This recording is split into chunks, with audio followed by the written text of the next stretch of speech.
So hello everyone, आज की इस वीडियो में हम लोग बात कर रहे होंगे कॉमर्स के बाद क्या क्या करियर ऑप्शंस आपके पास अवेलेबल हैं आपकी 12th कंप्लीट करने के बाद। ये वीडियो उन लोगों के लिए है जो कि कॉमर्स फील्ड में अपने करियर ऑप्शंस को फाइंड आउट कर रहे हैं। सीए में जैसे जो कोर्सेज हैं उनसे हटकर कुछ नई चीज़ अगर आपको ट्राई करनी है सो ये वीडियो आपके लिए है। और जो बच्चे 10th के बाद स्ट्रीम सिलेक्शन में कंफ्यूजन में हैं, कॉमर्स लेना चाह रहे हैं बट स्ट्रीम सिलेक्शन के बाद जो कोर्सेज अवेलेबल हैं उनको फाइंड आउट कर रहे हैं, सो ये वीडियो उनके लिए भी डेडिकेटेड है। सो स्टार्ट करते हैं आज की हमारी वीडियो को। और आज की वीडियो में हम less known but most demanded career options की बात करेंगे जो कि फॉरेन कंट्रीज में काफ़ी ज़्यादा पॉपुलर हैं, बट इंडिया की अगर बात करें तो उतनी ज़्यादा पॉपुलैरिटी नहीं है इन कोर्सेज़ की। बट धीरे धीरे जिस तरह से इंडिया डेवलप हो रहा है उस हिसाब से इन कोर्सेज़ को, इन फील्ड्स को आजकल बहुत ज़्यादा वैल्यू दी जा रही है। सो जो करियर ऑप्शंस की लिस्ट मैं आज आपके साथ शेयर करूंगी उसमें कुछ गवर्नमेंट जॉब्स हैं और साथ साथ कुछ प्राइवेट सेक्टर की जॉब्स भी हैं। सो स्टार्ट करते हैं हमारी वीडियो को और बात करते हैं सबसे पहले करियर ऑप्शन की जो कि है CFP। तो CS सुना है, CS सुना है, बट ये CFP क्या है? So CFP stands for certified financial planner.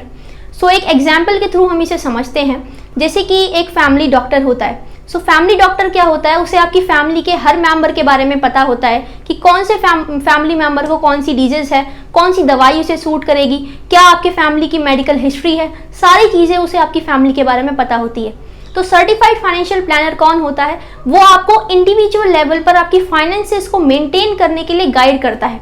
For example, आप 45 की उम्र में, 45 की एज में आप रिटायर होना चाहते हैं। सो आज से ही आप वो कौन सी एक्टिविटीज़ करेंगे, कौन से स्टेप्स उठाएंगे जिनकी वजह से आपको 45 की एज के बाद जो आपकी लाइफ है उसे जीने में आपको ईजीनेस हो।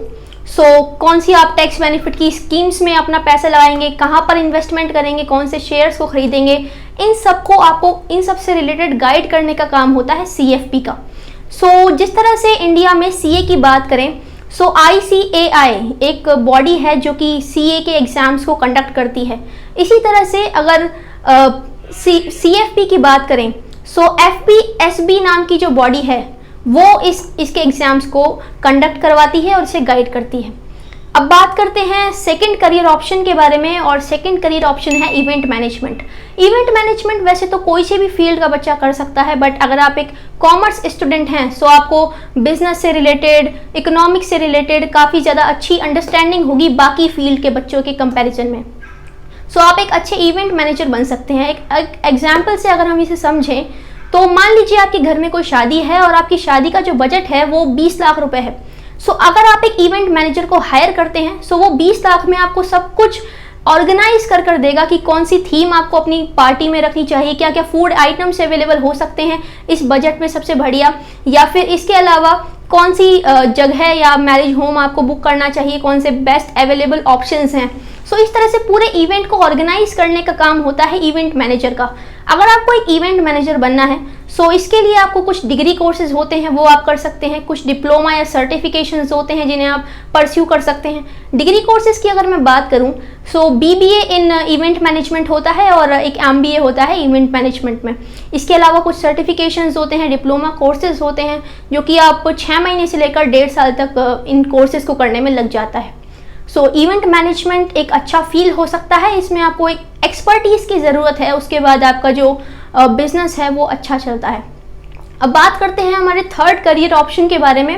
पहले हम लोग प्राइवेट सेक्टर में जो अपॉर्चुनिटीज़ अवेलेबल हैं उनके बारे में बात करेंगे, और लास्ट में हम लोग गवर्नमेंट सेक्टर में जो कॉमर्स के लिए स्पेसिफाइड हैं उनके बारे में बात करेंगे। सो थर्ड की अगर हम बात करें सो थर्ड नंबर पर है एक्चुरियल साइंस। अगर आप एक ऐसे कैंडिडेट हैं जिसे मैथ्स अच्छी लगती है, जिसे स्टैटिस्टिक्स अच्छी लगती है, डेटा के साथ खेलना जिसे बहुत ज़्यादा अच्छा लगता है, सो एक्चुरियल साइंस का फील्ड आपके लिए ही है। सो एक्चुरियल साइंस में क्या होता है, इसका जो बेसिक फील्ड है वो इंश्योरेंस सेक्टर होता है। इसमें होता क्या है, इंश्योरेंस सेक्टर में काफ़ी ज़्यादा रिस्क आते रहते हैं। फॉर एग्जांपल, कोई पॉलिसी उन्होंने मार्केट में लॉन्च की सो इसके क्या क्या रिस्क हो सकते हैं, उन रिस्क को पहले से ही समझना, उन रिस्क को पहले से ही एनालाइज करना और कंपनी को बताना कि ये रिस्क अवेलेबल हैं और इनके ये सॉल्यूशंस हैं जिनकी वजह से हम इन रिस्क को अवॉइड कर सकते हैं।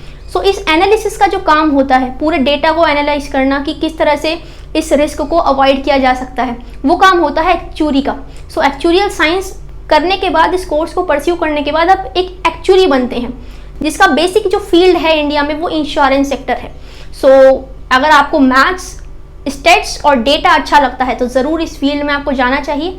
इस फील्ड में काफ़ी अच्छी सैलरी के प्रॉस्पेक्ट्स आजकल देखे जा रहे हैं और इंडिया में एक्चुरीज का काफ़ी ज़्यादा आजकल डिमांड है और सप्लाई काफ़ी ज़्यादा कम है एक्चुरीज की कंपेयर करें एज़ कम्पेयर टू फॉरेन।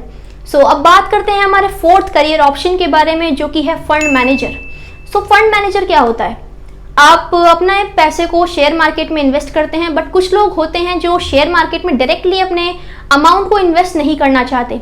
वो चाहते हैं कि हम टेंशन फ्री रहें, तो इसलिए वो म्यूचुअल फंड्स में लगाते हैं। सो म्यूचुअल फंड में एक एक्सपर्टाइज्ड पर्सन होता है, उस फील्ड का स्पेशलाइजेशन उसमें होता है, वो होता है फंड मैनेजर, जो कि आपके अमाउंट को सारे मार्केट कंडीशंस को देख करके सही कंपनीज में इन्वेस्ट करता है। सो होता क्या है, आपको फंड मैनेजर बनना है जो कि जनता से लिए हुए पैसे को सही शेयर्स में, सही कंपनीज में इन्वेस्ट करता है। सो ऐसी कंडीशन में अगर आपको फंड मैनेजर बनना है तो आपके पास फाइनेंस में एक मास्टर्स की डिग्री होनी चाहिए। उसके बाद 3-4 सालों तक आपको फंड मैनेजर के अंडर में काम करना होता है। इसके अलावा कुछ और सर्टिफिकेट्स आपको हेल्प करेंगे एक फंड मैनेजर बनने में, जो कि है बॉन्ड वैल्यूएशन या असेट मैनेजमेंट से रिलेटेड सर्टिफिकेट्स। इसके अलावा कुछ इंटरव्यू क्वेश्चंस की बात करें, जैसे कि मान लीजिए मार्केट में बहुत ज़्यादा मंदी आई हुई है, सारे शेयर्स के दाम गिरे हुए हैं। इंटरव्यू में आपसे पूछा जा सकता है कि इस कंडीशन में आप किस तरह से जो इन्वेस्टर्स हैं उनको जो टारगेटेड रिटर्न्स थे वो ला कर देंगे। इस तरह से कुछ इंटरव्यू के क्वेश्चंस होते हैं जो आपसे पूछे जा सकते हैं जब आप एक फंड मैनेजर के लिए अप्लाई करते हैं। तो अब बात करते हैं हमारे फिफ्थ करियर ऑप्शन के बारे में, और हमारा फिफ्थ करियर ऑप्शन है लॉयर। लॉयर तो बहुत ही बेसिक सा फील्ड है जिसमें सिविल केसेस और क्रिमिनल केसेस जो होते हैं वो फाइट करते हैं लॉयर्स। बट कॉमर्स के फील्ड में कुछ स्पेसिफाइड लॉज होते हैं, जैसे कि बिजनेस लॉज हो गए, बैंकिंग से रिलेटेड लॉज हो गए, आईटी इंडस्ट्री से रिलेटेड लॉज हो गए, या फिर टैक्स से रिलेटेड जो लॉज आते रहते हैं। इसकी एक इमर्जिंग फील्ड है आजकल। अगर आपको ये लॉज में इंटरेस्ट है, आप इनके केसेस फाइट करना चाहते हैं, तो इस फील्ड में आप एक स्पेशलाइज्ड टैक्स एडवोकेट बन सकते हैं, जो आपको कॉमर्स के बाद, कॉमर्स की जो पढ़ाई है वो आपको काम में आएगी इसमें। और टैक्स एडवोकेट बनने के बाद आप ट्रिब्यूनल्स में जाकर के आपके जो केसेस हैं उन्हें फाइट कर सकते हैं। और एक प्रैक्टिस की तरह ये होता है, आप किसी के अंडर में काम करते हैं कुछ दिनों तक, उसके बाद एक सेल्फ एम्प्लॉयड पर्सन के रूप में आप सामने आते हैं। अब बात करते हैं कुछ गवर्नमेंट फील्ड्स के बारे में, कुछ गवर्नमेंट जॉब्स के बारे में, जिसमें अगर आपके पास कॉमर्स है तो आप एक एडवांटेज में रहते हैं। ये जो कोर्सेज या ये जो जॉब्स की मैं बात करने वाली हूँ गवर्नमेंट सेक्टर में, इन एग्जाम्स को दे कोई भी सकता है, बट जो कॉमर्स स्टूडेंट है वो एक एडवांटेज में रहता है, बिकॉज उसके पास उन जो सब्जेक्ट्स पूछे जाते हैं उनकी पहले से ही नॉलेज होती है।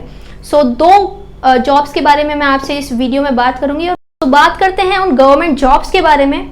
तो पहली जॉब है RBI ग्रेड बी की job, reserve bank of India में असिस्टेंट मैनेजर की जॉब।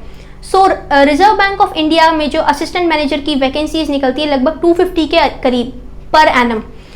इस वैकेंसी में कोई भी कैंडिडेट आपका फॉर्म फिल कर सकता है, बट जो सब्जेक्ट्स पूछे जाते हैं इसके एग्जाम में वो होते हैं finance, economics, share market, economics के जो पार्ट्स हैं उससे रिलेटेड आपके सब्जेक्ट्स पूछे जाते हैं। कॉमर्स के स्टूडेंट इसमें एडवांटेज में रहते हैं, और इंटरव्यू में भी कुछ इकोनॉमी से रिलेटेड और अकाउंटेंसी से रिलेटेड क्वेश्चंस आपसे पूछे जाते हैं।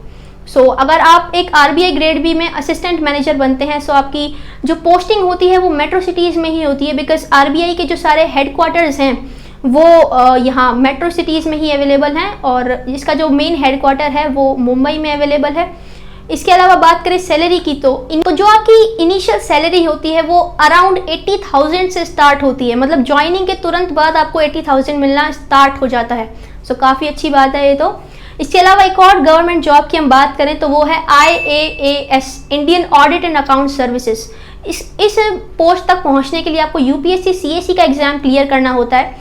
इसमें कोई भी कैंडिडेट इस सर्विस में जा सकता है, बट इस सर्विस में जाने के बाद कॉमर्स स्टूडेंट को काफ़ी ज़्यादा एडवांटेज होती है, बिकॉज होता क्या है इसकी अगर फंक्शनिंग की बात करें, गवर्नमेंट के जो सेक्टर्स होते हैं, जैसे कि स्पोर्ट्स सेक्टर हो गया या फाइनेंस सेक्टर हो गया, या डिफरेंट जो सेक्टर्स होते हैं स्टेट गवर्नमेंट से लेकर एक सेंट्रल गवर्नमेंट के, उसके सेक्टर्स की आपको ऑडिटिंग साथ साथ अकाउंटिंग करनी होती है। इसके अलावा ये जो डिपार्टमेंट है IAS का, इसे CAG के अंडर में माना जाता है, जो कि कंट्रोलर एंड ऑडिटर जनरल होते हैं। उसके अंडर में ये आपकी पोस्ट आती है और जो डिफरेंट डिपार्टमेंट्स का एक्सपोजर आपको मिलता है। आप कभी स्पोर्ट्स डिपार्टमेंट में काम कर रहे हैं, कभी फूड डिपार्टमेंट में काम कर रहे हैं, सो इस तरह से डिफरेंट टाइप्स ऑफ एक्सपोजर आपको मिल सकता है। सो यही थी आज की वीडियो, और बताइएगा कमेंट सेक्शन में कि कौन सा करियर ऑप्शन आप परस्यू करने वाले हैं। So for more such content, stay tuned, stay connected.